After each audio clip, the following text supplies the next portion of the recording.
Abandoned beneath a bridge, Ada was mocked, hungry, and forgotten. But one day, the stone she used as her pillow turned out to be worth $100 million. From shame to queen, she rose until the very man who cast her aside came crawling back in rags. What will she choose, mercy or vengeance? The gods are watching, and so should you. Watch till the end, and don't forget to comment your thoughts, like, share, and subscribe for more powerful African stories. The day Ada's world shattered began like any other. The morning sun had crept lazily across the red earth of the village, and the air carried the smell of roasted yam from distant kitchens. Ada, heavy with child, had risen before dawn to sweep the compound, her swollen belly pushing against the thin wrapper tied around her waist. Sweat trickled down her temples as she bent, her back aching, but she worked with quiet determination. For months, she had noticed the change in her husband Obi. His eyes no longer lingered on her with warmth. His voice, once gentle and teasing, had grown sharp, filled with irritation. He came home late, smelling of palm wine and perfume not her own. But Ada, hopeful and loyal, clung to the belief that once the child was born, love would return to their home. That morning, however, hope died. Obi stood at the doorway of their small hut, arms crossed over his broad chest. His frame was tall and strong, his skin dark and gleaming like polished ebony, but his face carried a hardness Ada had come to fear. His agbada was freshly pressed, his sandals spotless, too spotless for a man who claimed to be struggling. "Ada," he began, his voice heavy with disdain, "this life cannot continue." Ada turned, confusion clouding her tired eyes. "What do you mean, Obi? I have prepared your food. Sit and eat." But Obi's lips curled into a bitter smile. "Food? What food? A hungry wife and a child yet unborn are weights I cannot carry." The words struck Ada harder than any physical blow. She staggered back, clutching her belly.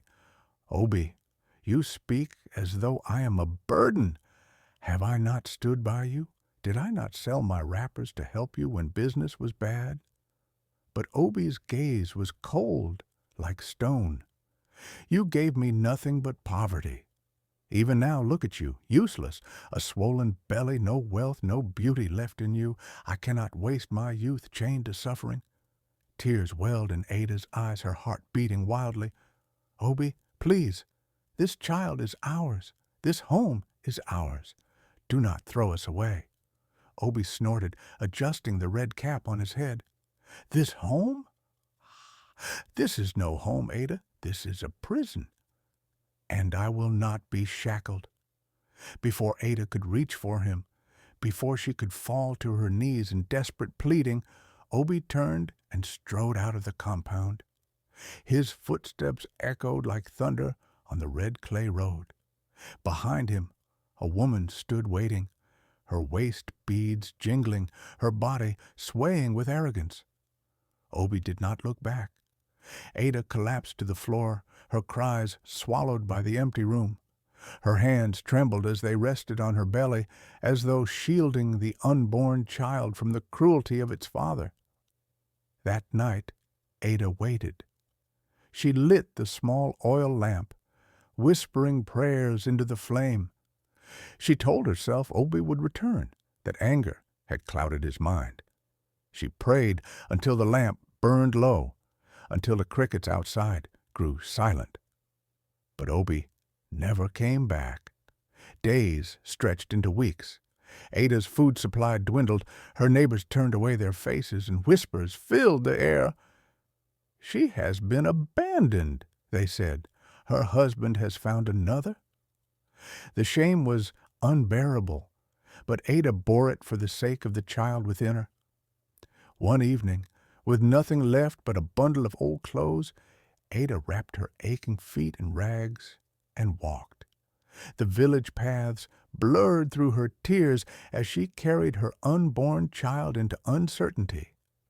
She walked until the houses gave way to the wild outskirts, until the roads turned dusty and lonely.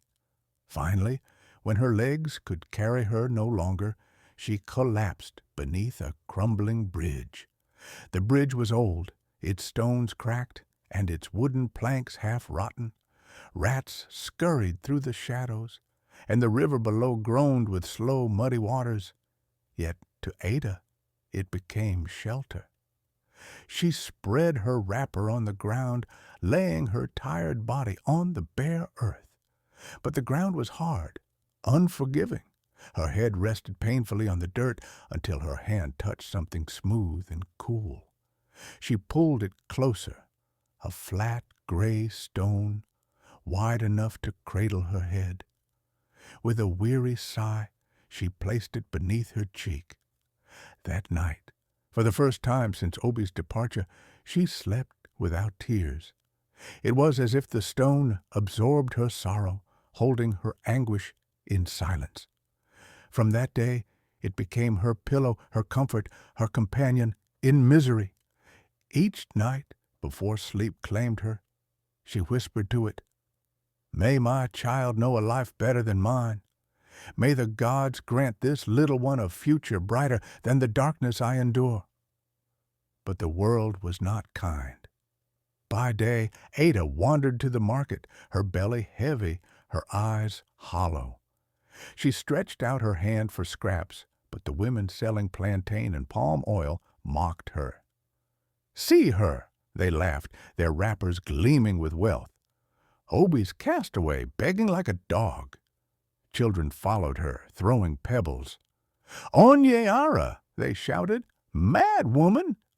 Ada would clutch her belly, shielding her unborn child with her thin arms, and hurry back to her bridge. Each insult cut into her like a knife, but she endured. For the sake of the life inside her, she endured.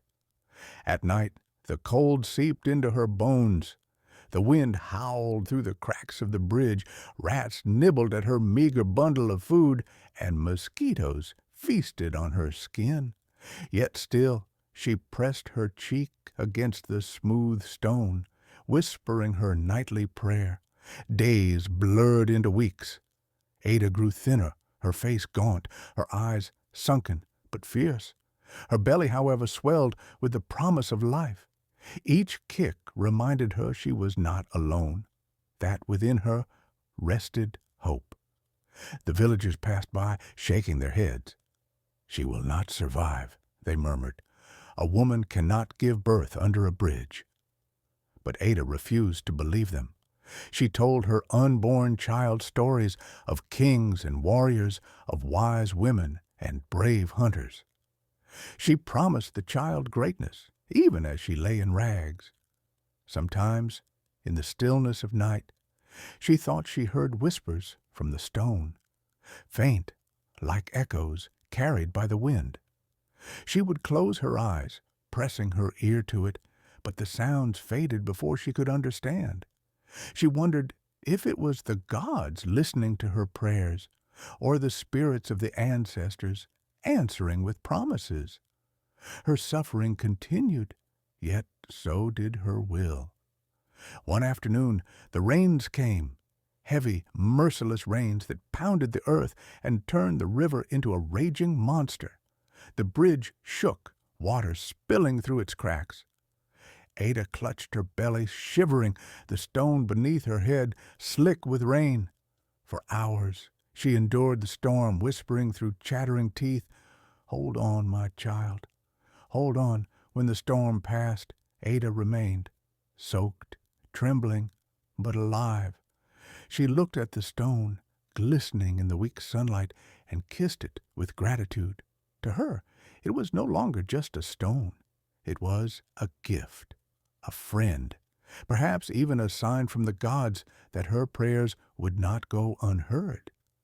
And so Ada continued her days beneath the bridge, mocked, abandoned, but unbroken. She was a woman the world had cast aside, yet her heart still carried the fire of survival. Little did she know, the stone she treated as comfort was no ordinary stone. It held within it the secret of a fortune beyond imagination, a fortune that would soon change her life forever. The sun hung mercilessly in the sky, a blazing ball that scorched the red earth until even the lizards hid in cracks to escape the heat. The air shimmered, thick with dust and sweat. It was one of those afternoons when the whole world seemed to groan under the weight of the sun. Beneath the crumbling bridge, Ada sat with her back against the cool stone, her belly rising like a small hill before her. Her wrapper clung to her skin, damp with sweat. She had just returned from the market, where, once again, she had stretched out her trembling hand for scraps. The insult still rang in her ears. "Onye ara," the market children had jeered. "Look at Obi's abandoned wife," the women had whispered behind their palms. "She will rot under that bridge." Ada ignored them all, but their words were arrows that pierced her heart. She had endured so much that silence had become her only shield. Now, exhausted, she lowered her head onto the flat stone that had become her pillow, her only friend. But on this blistering afternoon, fate stirred. From the distant road, a man approached, his feet kicking up swirls of dust. His frame was round and sturdy, his gait confident. His beard was peppered with gray, and his red cap tilted proudly to one side. He wore an Isiagu cloth patterned with roaring lions, though sweat drenched it from the unforgiving heat. He hummed softly as he walked, his eyes always scanning, always searching. For he was a merchant, and merchants never stopped looking for value where others saw nothing. This man was Chijioke.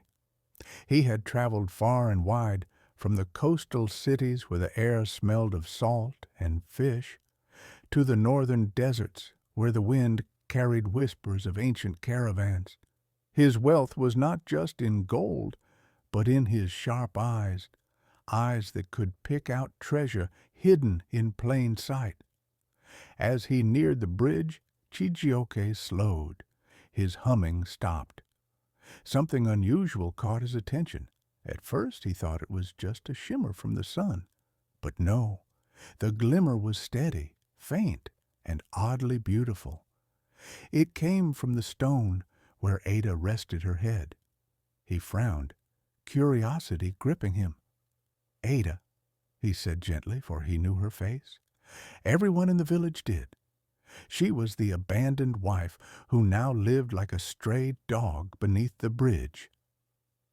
Ada's eyes opened slowly. She blinked at the sight of the merchant towering over her. She tightened her wrapper around her shoulders, wary. "What do you want, Chijioke?" His gaze, however, was fixed on the stone beneath her head.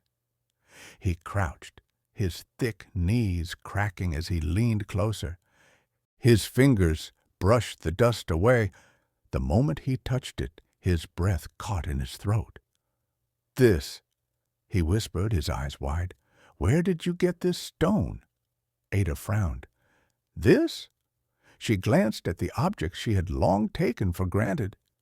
"It has always been here, under the bridge. I use it as my pillow." Nothing more. Chijioke's heart pounded. His merchant's instincts screamed at him. This was no ordinary rock. Beneath the layer of grime, it gleamed faintly like a jewel hidden for centuries. He rubbed harder, and the dull gray gave way to a sparkling brilliance that made the sunlight dance across its surface. "By the gods!" he gasped, staggering back.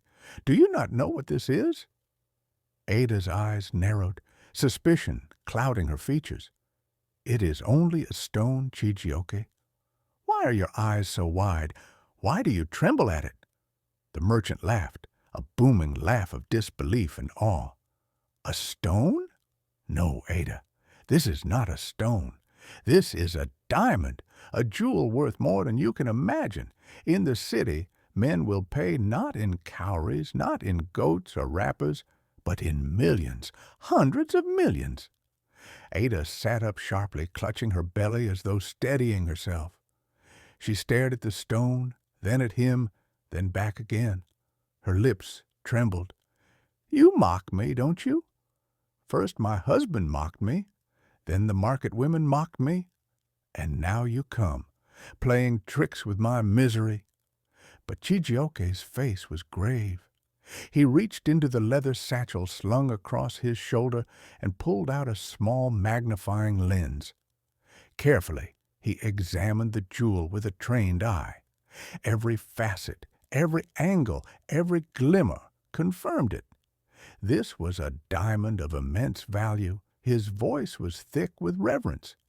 "Ada, I swear on my father's grave this is real. The gods themselves must have laid it here for you.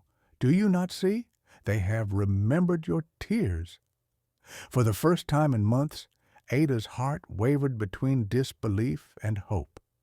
She touched the stone, her fingers brushing its cool, smooth surface. It shone beneath her touch as though answering her prayers. Her lips quivered. "Then what does this mean for me, Chijioke? What does it mean for my child?" Chijioke stood tall, his eyes burning with certainty. "It means your suffering ends today. Sell it to me, and I will give you wealth enough to build a palace. You will never beg again. Your child will never know hunger." Ada's mind raced. Could this be true? Could a stone, the same stone she had wept upon, the same stone that bore her sorrow, be her salvation? Her heart pounded, her breath shallow. Fear whispered, "What if it is a trick?" But hope thundered louder, "What if it is destiny?" Finally, with trembling hands, Ada nodded. "If the gods have placed it here for me, then I accept their gift. Take it, Chijioke, but give me a life worthy of my child." The merchant's eyes softened. He reached into his satchel for his sleek tablet. With a few swift taps, the transaction was complete. Moments later, Ada's phone buzzed. A notification from her bank confirming that $100 million had been wired into her account through modern transfer. Her breath caught as she read the numbers glowing on the screen. "This," Chijioke said solemnly, his gaze steady, "is only the beginning. With it, you will rise. But remember, wealth is both a blessing and a test. Use it wisely." Tears streamed down Ada's face. For months, her tears had been of sorrow. Now, for the first time, they were of hope. She clutched the phone to her chest as though embracing her new destiny, whispering a shaky prayer of gratitude to the gods. Within weeks, the world transformed before her eyes. No longer did Ada sleep under the bridge. She purchased a fine compound near the heart of the village, its walls tall and proud, its gates shining with new paint. She wore wrappers of the finest fabric, headscarves that gleamed in the sun, and coral beads that clinked when she walked. The villagers, who once mocked her, now bowed as she passed. They whispered, "It is her, the bridge mother, the woman whom the god lifted from dust to glory in the market." She was no longer chased away. She was welcomed, her arms filled with baskets of the choicest fruits and meats. Children who had once thrown stones now ran to her, calling her Mama Ada. Even the elders nodded in respect, murmuring that her story was proof of the gods' mysterious ways. Her beauty, once hidden by hardship, blossomed again. Her skin glowed, her cheeks filled with health, and her eyes sparkled with dignity. Even with her belly still heavy, she walked like a queen. But in the quiet of her nights, Ada never forgot the bridge. She never forgot the cold, the hunger, the insults. And she never forgot the stone, the pillow of her misery that became the jewel of her fortune. For Ada Life had turned like the seasons. She had been cast into the mud, yet the gods had raised her to the sky, and though she smiled, she knew deep in her heart that this was not the end. The gods had lifted her, yes, but the gods also test those they bless, and soon the true test would come. The sun was dipping low in the western sky, its golden fingers stretching lazily across the roofs of Umuagu village.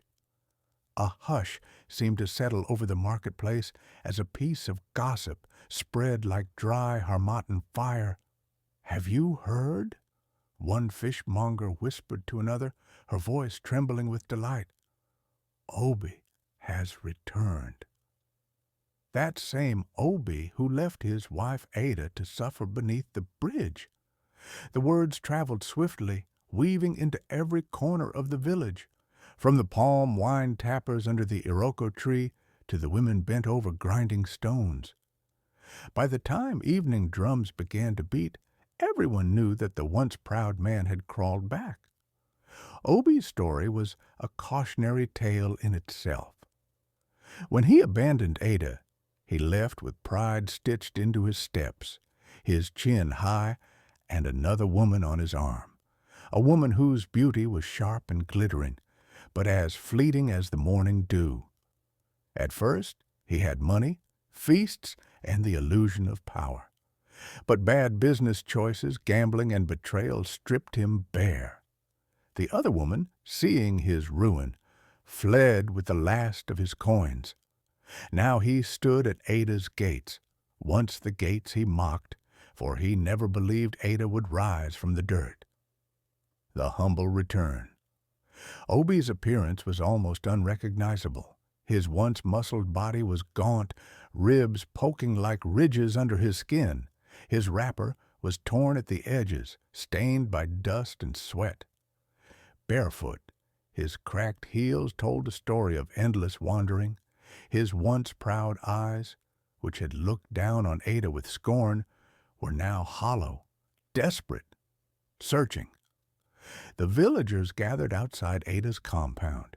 Children clung to their mothers' wrappers, eager to see the spectacle. Women folded their arms across their chests, shaking their heads. Men smirked knowingly, murmuring, "Karma has no delay. The gods do not sleep." The gates creaked open, and Obi stepped inside, his breath catching as he beheld Ada. Ada, transformed, Ada stood tall in the courtyard, the fading sunlight turning her golden wrapper into rivers of fire. Coral beads rested heavily on her neck, and her hair was intricately braided, adorned with cowries that glistened with pride. Her skin, once roughened by nights under the bridge, now glowed with oils. Her cheeks bore the fullness of good living, but it was not her wealth that struck Obi hardest. It was her presence. She stood not as the broken woman he had abandoned, but as a queen in her own right, a woman who had faced the abyss and risen above it. Their child, now a chubby infant with bright eyes and a mischievous smile, played on a mat near her feet, watched over by attendants. Obi's heart clenched. That was his child, his blood, but he had not been there for the birth, the tears, or the joy.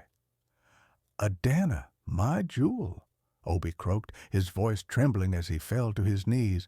"Forgive me. I was foolish. Take me back. Let us raise our child together." The crowd gasped, murmuring among themselves. Some laughed, others shook their heads in disgust. Ada looked at him, her eyes hard as granite. She said nothing at first. She let the silence hang heavy in the air, let his words echo against the compound walls until they sounded hollow, pitiful. Finally she spoke. "Obi." Her voice was calm, but it carried the weight of thunder. "When my belly was swollen with your child, you said I was a burden. You spat on me and walked away. I slept beneath a bridge while rats sang lullabies to my unborn baby. You, who vowed before the gods to protect me, left me to die." Obi wept openly, his tears cutting lines into the dust on his face. "I was blind, Ada. The gods punished me, but I see now. You are the jewel I should never have cast aside." The villagers whispered, "Should she forgive him? Let him rot. A man like that deserves no mercy. But what of the child? Every child deserves a father." The air was heavy with expectation. Ada's attendants shifted uneasily, watching their mistress for a decision. That night, Ada lay restless in her bed. Her wealth surrounded her, silk pillows, gold ornaments, fine mats. But her heart was unsettled. Sleep eventually claimed her, but it was not peace she found. She dreamed of the old priestess, Mama Ifeoma, a woman older than time itself. Her back was bent like a bow, her eyes white with age, but her voice thundered with divine authority. Mama Ifeoma stood at the edge of a river that glowed like fire. She pointed her staff at Ada. "The gods test your heart, daughter of tears," she declared. "You hold the power of mercy and the fire of vengeance in your hands. What you choose will shape not only your life, but the destiny of your child. Forgive, and the river flows smooth. Choose vengeance, and the river swells with storms." Ada trembled. "Mama Ifeoma, how can I forgive a man who threw me away like ash? How can I welcome him when my scars still bleed?" The priestess's face softened. "Forgiveness is not weakness, but beware. Mercy without wisdom is folly. The gods do not command you, Ada. They watch, they weigh, they wait. Your heart will be the judge." Then the dream dissolved, and Ada awoke in a cold sweat, the priestess's words echoing in her ears. The next day morning, light broke across the compound. Obi had spent the night outside the gates, curled up in the dust like a beggar. When Ada stepped out, he scrambled to his knees, his eyes red from crying. "Please, Ada," he begged, "I am not the man I was. Let me make it right. Let me hold my child." The baby, curious, reached a tiny hand toward him, gurgling happily. Ada's chest tightened at the sight. She remembered all the nights she had pressed her unborn child close, whispering prayers into a cold stone. She remembered the market women mocking her, children hurling stones, the hunger that gnawed her bones. Obi had not been there. The villagers were gathered again, their eyes eager. To them, this was more than Ada's choice. It was a lesson, a parable in the making. Would the bridge mother show mercy, or would she deliver judgment? Ada stood tall, her gaze sweeping over the crowd, then settling on Obi. "Obi," she said slowly, "the gods have brought you back to me, not because you deserve my love, but because they wish to weigh my heart. You left me when I was nothing. Now you crawl back when I have everything. Tell me, do you seek me or do you seek my fortune?" Obi bowed his head, ashamed. "I seek you, Ada. I seek the family I lost. Riches mean nothing if I do not have you by my side." But his words were unconvincing, his voice trembling with the hunger of a man who had lost too much and now sought survival more than redemption. Ada's lips curved into the faintest smile, though her eyes remained hard. "The gods will judge your heart, Obi. As for me, I will not decide today." The villagers gasped. She had postponed her judgment, and in that moment the story grew even larger. Every ear in the village would wait for what Ada would do next. And that night, as she lay once again in her chamber, the dream of Mama Ifeoma returned. This time the river raged, swollen and wild, waiting for Ada's choice. The cock crowed thrice, its shrill cry piercing the still dawn. A hush lay over Umuagu village, but already whispers traveled like morning smoke. Today, the bridge mother will give her judgment. Men abandoned their farms, women left their grinding stones, and children gathered with eager eyes. By the time the sun lifted her golden face over the hills, Ada's compound was surrounded by villagers.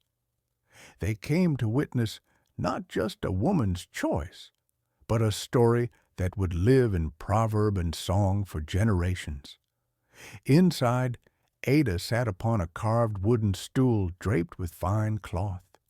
Coral beads framed her neck, heavy but dignified, as if the gods themselves had placed them there. She was calm, but her eyes glowed with the fire of memory. In her arms, her baby cooed softly, unaware that the day's events would one day shape his destiny. At the gate, Obi waited, his head bowed low, dust caked into the creases of his skin. His knees trembled, not from hunger alone, but from the weight of shame. The gong sounded, boom, boom. The crowd fell silent. Ada stepped forward. "Bring him in," she commanded, her voice even, though each word sliced through the air like a blade. Two attendants opened the gate. Obi stumbled inside, falling to his knees at the sight of Ada.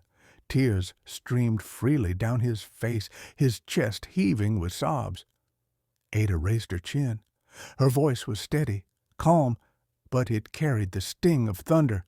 "Obi, when my belly was heavy with your child, did you stand by me? When hunger gnawed my bones, did you stretch a hand? When I lay beneath the bridge, whispering prayers into the cold stone that became my pillow, did you seek me? Or did you spit on me, cast me aside, and walk into the city with another woman?"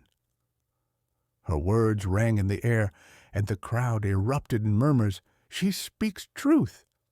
The gods themselves must be listening. Obi's shoulders shook as he pressed his forehead into the dust. "Ada," he wept, "I was blind, proud, and foolish. The gods have punished me. I beg you, let me return. Let me be the father of our child." Ada's gaze bore into him, not with hatred, but with the clarity of a woman who had crossed fire and emerged unburnt. She spread her hands wide for all to see. "The gods raised me from the mud you threw me into. They made my pillow a jewel worth 100 million. They clothed me in dignity when you clothed me in shame. Shall I now return to chains when the gods have given me wings?" The crowd roared in approval. Some clapped, others ululated, their voices rising like the beat of a festival drum. Ada lifted her child and kissed his forehead, then handed him to one of the attendants. She walked slowly toward Obi, her steps measured like those of a queen in judgment. Obi trembled as she stood over him. He expected either a lash of curses or a wave of forgiveness, but her eyes were unreadable, her face a mask of calm power. Ada bent slightly, her voice dropping low, though it still carried to the edges of the crowd. "I will not take you back, Obi. You are no longer my husband, for you broke that vow with your own hands. But I will not curse you either. The gods taught me that mercy is not weakness." She raised her hand, and an assistant stepped forward carrying a sealed envelope. Inside it was 1,000,000 naira in crisp cash notes, neatly stacked. The weight of wealth had replaced the humble offerings of old. Ada placed the envelope before Obi. "Take this, Obi. Use it and live. But never forget, the woman you despised has become the blessing you can never hold." Gasps rose from the crowd. Some wept at her wisdom, others praised her restraint. The old drummers beat their talking drums. "Ada! Ada, daughter of strength! Ada! Ada, mother of dignity!" Obi's tears drenched the dust. Shame clawed at him as he accepted the tray. He bowed deeply, pressing his head to the earth before Ada. The villagers, however, were merciless in their whispers. Look at him, once proud, now begging. He called her a burden. Now she is the tree and he the dry leaf. Let every man learn pride can starve you, but humility may yet feed you. Obie rose unsteadily, clutching the cash. He glanced once more at Ada, his eyes a storm of regret. But Ada did not waver, nor did she extend a hand. She stood with the stillness of the Iroko tree, unbending, unmoving. Obie turned and walked away, his figure shrinking in the distance. The villagers parted for him, some jeering, others spitting into the dust. His name, once spoken with respect, now carried the weight of ridicule